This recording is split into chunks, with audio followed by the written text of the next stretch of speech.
ઓમ નમઃ શિવાય. હું બીનાબેન વ્યાસ, વિનાશ કિચનમાંથી. આજે આપણે બનાવવા જઈ રહ્યા છીએ ચોમાસામાં ખવાતું સ્પેશિયલ કંટોલાનું શાક. તો ચાલો આપણે તે બનાવવાનું શરૂઆત કરીશું.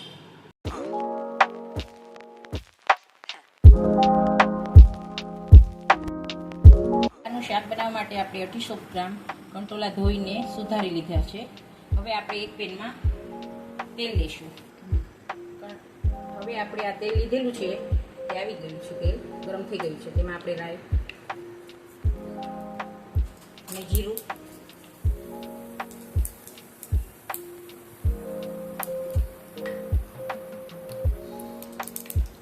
અને હિંગ એડ કરીશું.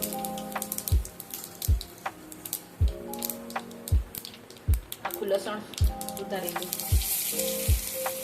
આદું સુધારેલું અને લીલા મરચાં, આ બધું આપણે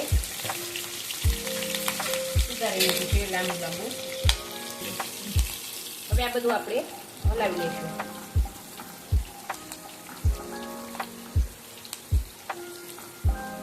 આ સતરાઈ જાય એટલે એમાં આપણે કંટોલા નાખીશું. હવે આપણે કંટોલા એડ કરીશું.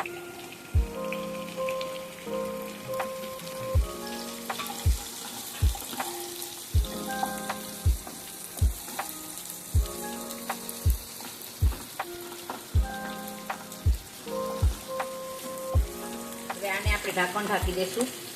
10 મિનિટ માટે ચડવા દઈશું.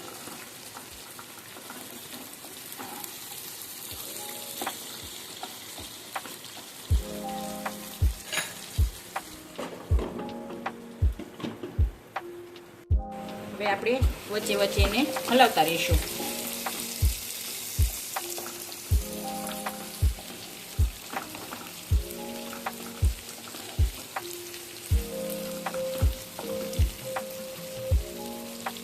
પાછું ઢાંકણ ઢાંકી દઈશું. આપણે હવે આમાં મસાલો કરી લઈશું. 2 ચમચી ચણાનો લોટ લીધેલો છે.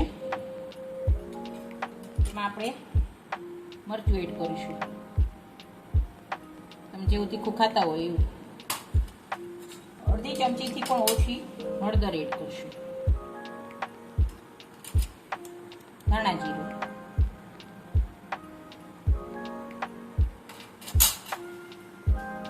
સ્વાદ અનુસાર નમક,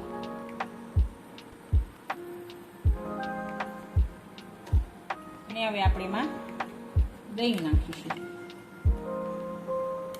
દહીં મોરું હોય તો 3 ચમચી લેવાનું, નહીં તો તમારે 2 ચમચી દહીં લેવાનું ખાટું હોય તો. આ બધા મસાલાને આપણે મિક્સ કરી લઈશું.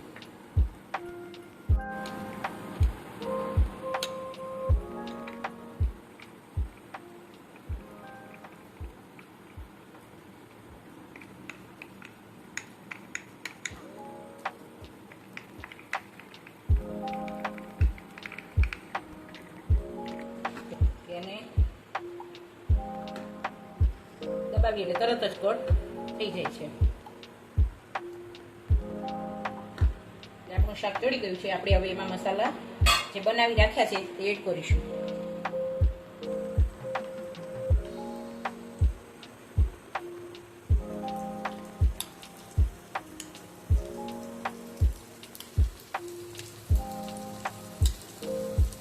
આપણે આમાં પાણી નાખીશું.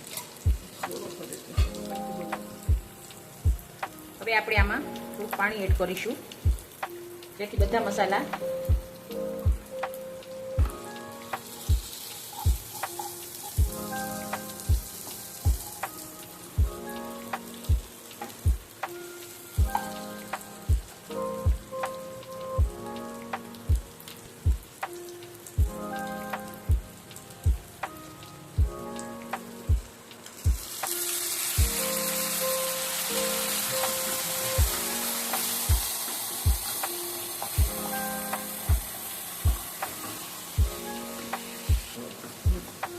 આપણે આ બધો મસાલો અને કંટોલા બધું મિક્સ કરી લઈએ.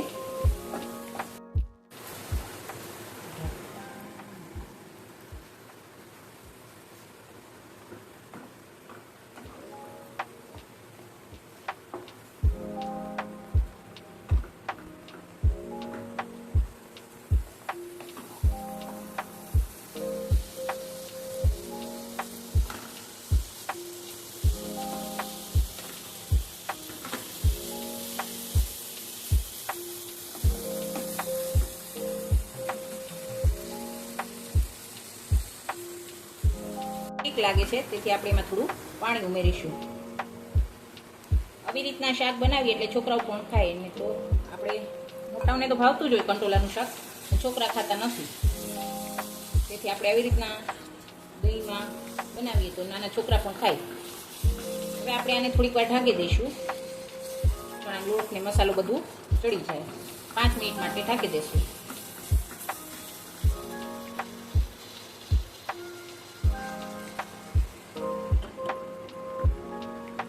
આપણું આ શાક થઈ ગયું છે. 5 મિનિટ થઈ ગઈ છે. એટલે જો તમે જોઈ શકો તેલ પણ છૂટું પડી ગયું છે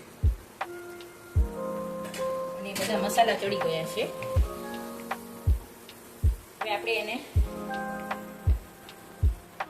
ગરમ મસાલો નાખીશું.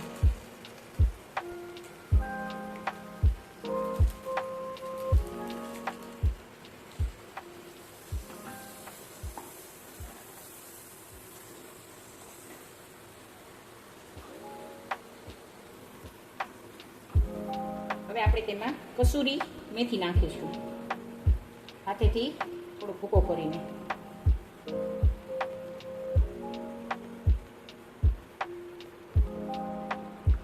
આપણે ગોળ એડ કરીશું.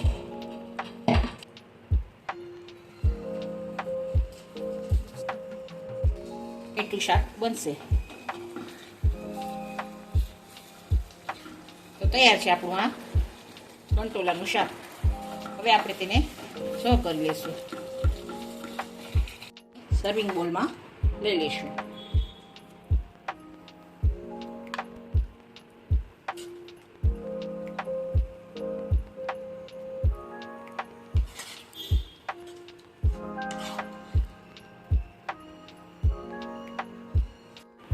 ગાર્નિશિંગ કરીશું.